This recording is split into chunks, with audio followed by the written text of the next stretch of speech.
உங்களுடைய முதலீடுக்கு அதிகப்படியான வட்டி வேணும் அப்படின்னு நீங்க ஆசைப்படுறீங்களா? அதுவும் சேஃபான முறையில உங்களுக்கு வட்டி வாங்கணும் அப்படின்னு நீங்க ஆசைப்படுறீங்களா? அரசோட சட்டதிட்டங்களுக்கு உட்பட்டு வாங்கணும் அப்படின்னு நீங்க நினைக்கிறீங்களா? அப்படின்னா உங்களுக்கான வீடியோ தான் இது.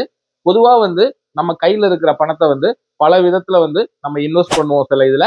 பொதுவா வந்து சேஃபா பண்ணணும்னு நினைக்கிறவங்க என்ன பண்ணுவாங்க? பேங்க்ல போட்டு வைப்பாங்க எஸ்பி அக்கௌண்ட்ல. எஸ்பி அக்கௌண்ட்ல போட்டீங்கன்னா ரொம்பவும் கம்மியான இன்ட்ரெஸ்ட் ரேட் தான் கிடைக்கும். 2 to 4% தான் வந்து இன்ட்ரெஸ்ட் ரேட் கிடைக்கும். 4% கூட கொடுக்கறது இல்ல. 2%, 2 to 3% தான் வந்து மேக்சிமம் வந்து பேங்க் வந்து இன்ட்ரெஸ்ட் கொடுக்குறாங்க எஸ்பி அக்கௌண்ட்டுக்கு. அதாவது சேவிங்ஸ் பேங்க் அக்கௌண்ட்டுக்கு இவ்வளவுதான் வந்து வட்டி தராங்க.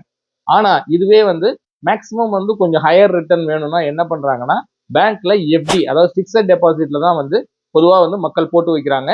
பிக்சட் டெபாசிட்ல இன்ட்ரெஸ்ட்னு பாத்தீங்கன்னா 6%ல இருந்து அதிகபட்சம் 7% வரைக்கும் தான் வந்து அவங்க இன்ட்ரெஸ்ட் கொடுக்குறாங்க. இதுவே போஸ்ட் ஆஃபீஸ்ல வந்து நிறைய ஸ்கீம்ஸ் இருக்கு.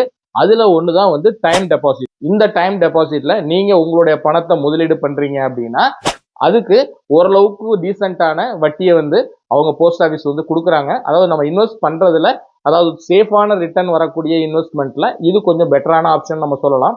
ஏறக்குறைய மினிமம் 6.5%ல இருந்து மேக்சிமம் வந்து ஒரு 7.5% வரைக்கும் அவங்க வந்து வட்டி தராங்க. இது நீங்க எவ்வளோ டென்யூர் எவ்வளோ பீரியடுக்கு வந்து நீங்க அதுல இன்வெஸ்ட் பண்ணி வைக்கிறீங்க, அதாவது டெபாசிட்டா வைக்கிறீங்க அப்படிங்கிறத பொறுத்து இந்த வட்டி விகிதம் மாறும். அதாவது ஒரு வருஷத்துக்கு பண்றீங்கன்னா 6.5%, இதுவே 5 வருஷம் வரைக்கும் பண்றீங்கன்னா 1, 2, 3, 4ன்னு நீங்க எத்தனை வருஷம் வேணாலும் பண்ணலாம். அதிகபட்சம் 5 வருஷம் பண்றீங்கன்னா இந்த 7.5% வரைக்கும் வட்டி உங்களுக்கு கிடைக்கும். ஸோ இது வந்து உங்களுக்கு ஒரு பெஸ்ட் ஆப்ஷனா இருக்கும் சேவிங்ஸ்க்கு. அது கேரண்டீடு ரிட்டர்ன் கிடைக்கக்கூடிய ஒரு விஷயமா இருக்கும். அப்படிங்கிறதுனால நீங்களும் இந்த மாதிரி விஷயத்த இங்க யூஸ் பண்ணிக்கலாம்.